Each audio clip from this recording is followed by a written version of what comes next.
Риддерде Ұлы Отан соғысындағы жеңістің 77-ші жылдығын мерекеледі. 77 жыл бұрын ұзақ әрі қайғылы Ұлы Отан соғысының соңғы оқтарының дыбыстары естілді. Ол жеңістің мереке күндерінде де біз қайта-қайта сол қайғылы жылдарға ораламыз. Нам, риддерцам, Біз үшін, риддерліктер үшін, бұл күн өте қымбат. Биыл ол екі есе қасиетті. Өйткені біздің жанымызда жақында соғыс болып жатқанын барлығымыз білеміз. Осындай аса қымбат күнмен ата-бабалардың өмірімен келген бейбітшілігіміз, тыныштығымыз шайқалмасын деп тілеймін.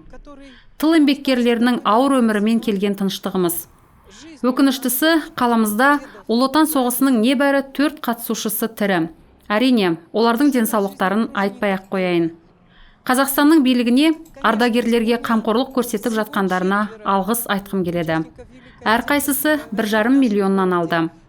Әркімін қала әкімі жеке құттықтады. Бұл әрине олардың денсаулықтарына дем бермейді және қаза болғандарды тірілтпейді. Алайда барша тыл еңбеккерлеріне, жесірлерге көңіл бөлу аса маңызды. Мен баршаңызға ұзақ бейбітшілік тілеймін. Балаларымыз, немерелеріміз қуанып, бақытты өмір сүрсін. Денсаулық пен тек жақсылық тілеймін. Төлеген Тоқтаровтың туған күніне 101 жылдығына және ұлы жеңістің 77 жылдығына Риддерде Кеңес одағының батыры ескерткішінде митинг өтті. Қазақ халқының қайсар ұлы 10 ақпан 1942 жылы ержүректер өлімімен қаза болған.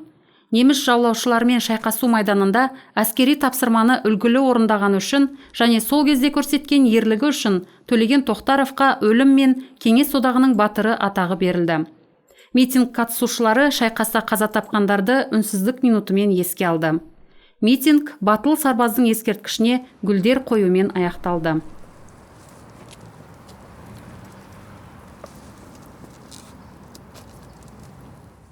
9 мамыр бұл күні шайқас жерінен оралмағандарды еске алып құрмет көрсетеді. Әрі аман қалып, соңына дейін барған ардагерлерге алғыс айтады. Даңқ обелискі маңында ешкім ұмытылмаған, ештеңе ұмытылмаған естелік шарасы өтті. Қала тұрғындары мәңгілік отқа соғысқан әрі құнсыз жеңіске жеткен өз сарбаздарының гүлдерімен, портреттерімен келді. Еске алу митингісінің басты қатысушылары соғыс ардагері Георгий Шуваев пен тыл еңбеккерлері болды. Риддер әкімі барлығын жеңіс күнімен құттықтады. Құрметті қала тұрғындары, қонақтары және ардагерлер, уважаемые жители, гости города и ветераны, поздравляю вас с великим праздником, Днем Победы, 9 мая 1945 года, священная дата для всех нас, ставшая символом беспрецедентного героизма и единения народов в годы Великой Отечественной войны. Этот день по праву является символом отваги, мужества и патриотизма. Сегодня мы чувствуем тех, кто посвятил свою жизнь нелегкой воинской службе, достойно обеспечивая безопасность и стабильность нашего государства.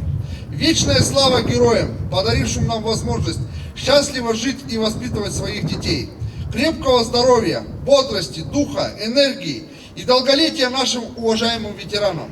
Низкий поклон вам, поколение победителей, дорогие ветераны. Желаю вам крепкого здоровья, бодрости, духа, заботы и любви благодарных потомков. Спасибо вам за великую победу. Всем вам, уважаемые земляки, мирного неба над головой, благополучия и удачи во всех делах на благо нашей Родины, Республики Казахстан. Жеңіс күні құтты болсын.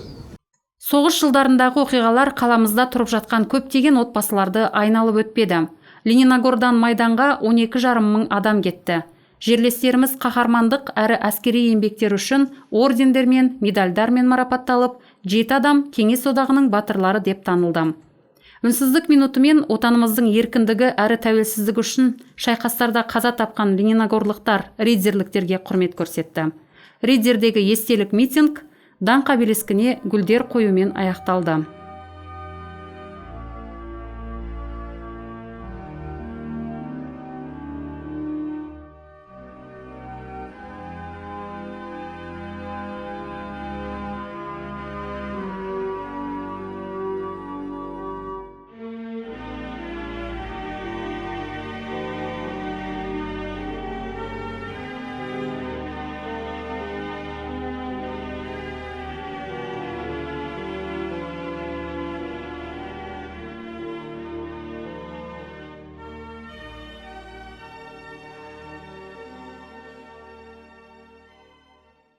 Жеңіс күні Ридзерде шығармашылық ұжымдар мен солистердің қатысуымен Жеңіс көктемі мерекелік концерті, соғыс жылдарындағы әндер флешмобы, жалпы қалалық естелік шамшырағы акциясы өтті.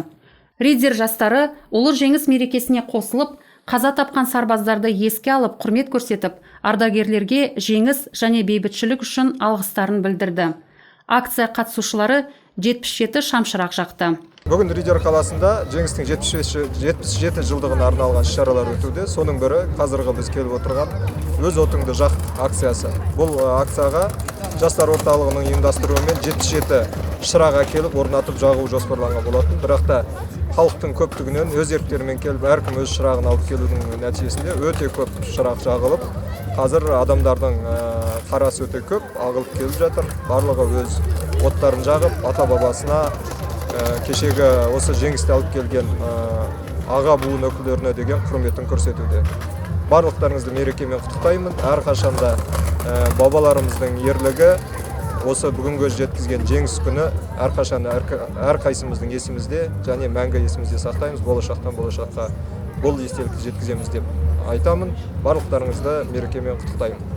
Жеңіс күнін мерекелеу Ридзерде кешкі музыкалық бағдарламасымен, тауда жұлдыздың дәстүрлі барельефін жағумен және мерекелік от шашумен аяқталды.